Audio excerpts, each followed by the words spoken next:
బ్రాహ్మణులకు శుభవార్త.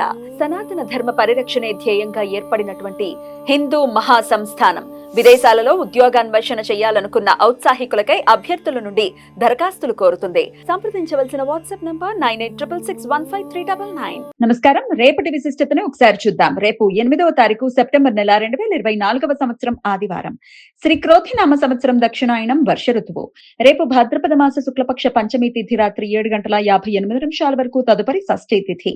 స్వాతి నక్షత్రం మధ్యాహ్నం 3:31 వరకు, తదుపరి విశాఖ నక్షత్రం. ఆయంత్రం యోగం రాత్రి 12:05 వరకు, తదుపరి వైద్యుతి యోగం. భవకరణం ఉదయం 6:50 వరకు, బాలవకరణం రాత్రి 7:58 వరకు, తదుపరి కౌలవకరణం ఉంటాయి. నక్షత్ర వర్జం రాత్రి 9:42 నుండి 11:29 వరకు.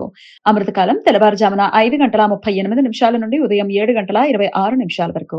హైదరాబాద్ ప్రాంతం వారికి రేపు సూర్యోదయం ఉదయం 6:03 సూర్యాస్తమయం సాయంత్రం 6:24 చంద్రోదయం ఉదయం 10:01 చంద్రాస్తమయం రాత్రి 9:32 అభిజిత్ ముహూర్తం పగలు 11:49 నుండి మధ్యాహ్నం 12:38 వరకు.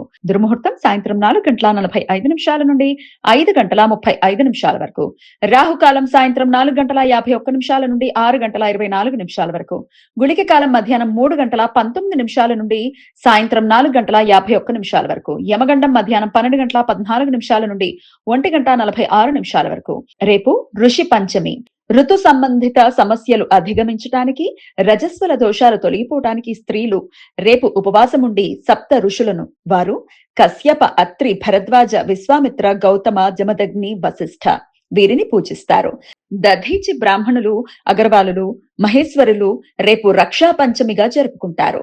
చెల్లెళ్లు తమ తోబుట్టువులకు రాఖీ కడతారు. ఋషి పంచమి పూజ చేయటానికి అనుకూలమైన ముహూర్తం పగలు 11 గంటల నుండి మధ్యాహ్నం 1:28 వరకు ఉంటుంది.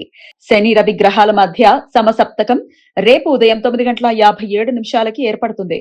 సింహరాశిలో సంచరిస్తున్న రవి గ్రహానికి, కుంభరాశిలో సంచరిస్తున్న శని గ్రహానికి 180 డిగ్రీల కోణ స్థితి ఈ సమయంలో ఏర్పడుతుంది. మన కంటికి శని గ్రహం రేపు సాయంత్రం 7:14 నుండి రాత్రి తెల్లవారుజామున 5:20 మధ్య కాలంలో కనపడుతుంది. 11 డిగ్రీల తూర్పు ఆకాశంలో సాయంత్రం 7:14 కనిపించడం ప్రారంభమయ్యి క్రమంగా 64 డిగ్రీల దక్షిణ ఆకాశంలో రాత్రి 12:17 చేరుకుని రాత్రి తెల్లవారుజామున 5:20 11 డిగ్రీల పశ్చిమ ఆకాశంలో అంతర్ధానం అవుతుంది. ఇదే సమయంలో శని గ్రహం భూమికి దగ్గరగా సంచరిస్తున్న కారణంగా శని గ్రహం చాలా ప్రకాశవంతంగా, అలాగే పెద్దగా మనకు కనిపిస్తుంది. ఈ ప్రక్రియను ఖగోళ పరిభాషలో పెరిగి అని పిలుస్తారు. ఈ సమాచారాన్ని మనకు అందించిన వారు మేడికొండూరు విశ్వనాథ్ ప్రసాద్ గారు. ఆయనకు కృతజ్ఞతలు తెలియజేస్తూ సప్త ఋషుల స్మరణతో సమస్త సన్మంగళాని భవంతు. నమస్కారం.